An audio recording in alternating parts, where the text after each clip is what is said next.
Trooper Ferguson's ex-wife, Kathy, was to be one of the key witnesses for the prosecution in the Paula Jones case, and had been openly vocal about her belief in Paula's testimony. 4 days after Paula Jones filed her lawsuit against Bill Clinton, Kathy Ferguson was found dead of a gunshot wound to the head. Her death was ruled a suicide. The following is an affidavit of Sherry Butler, who was one of Kathy's best friends. Quote, Kathy Ferguson had been a friend of mine from 1991 to 1994, and on occasion had mentioned that while attending functions at the governor's mansion, then Governor Bill Clinton had cornered her in the kitchen of the mansion and pinned her to the counter. Shortly before her death, Kathy stated that what Paula Corbin Jones was saying about Clinton was the truth, and, quote, I wouldn't put anything past Bill Clinton, unquote. Kathy Ferguson had been a nurse, and a number of medical personnel attended her open casket funeral.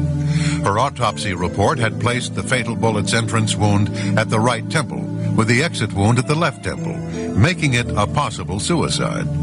However, at the funeral home, 3 nurses, an RN and 2 LPNs, decided to make a careful examination of the wound. Yet none of them saw any wound at the left temple. What they did see looked to be a large, blown-out exit wound in the right temple. This puzzled them, because they knew Ferguson was right-handed. This prompted them to look for an entrance wound on the left side. One of the nurses rolled the corpse's head to the side. All 3 nurses were then able to see a cotton-stuffed wound behind the left ear. Several other hospital colleagues subsequently visited the funeral home and made the same observation. The following is an affidavit of Samuel Houston, M.D. I have been contacted by 6 nurses who each described the head wounds of Kathy Ferguson at the open casket funeral and described a small, clean, quarter-size hole with cotton balls stuffed within it behind her left ear and a large blown-out wound to the right temple, pulling the right eye over. None of the above nurses saw any wounds on the area of her left temple on careful examination of her head.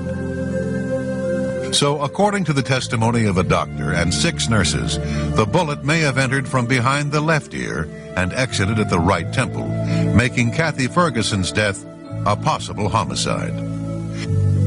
Dr. Houston recalled his last conversation with Ferguson on the day before her death.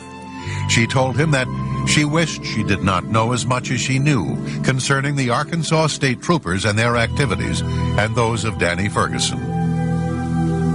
Bill Shelton was an Arkansas police officer and boyfriend of Kathy Ferguson.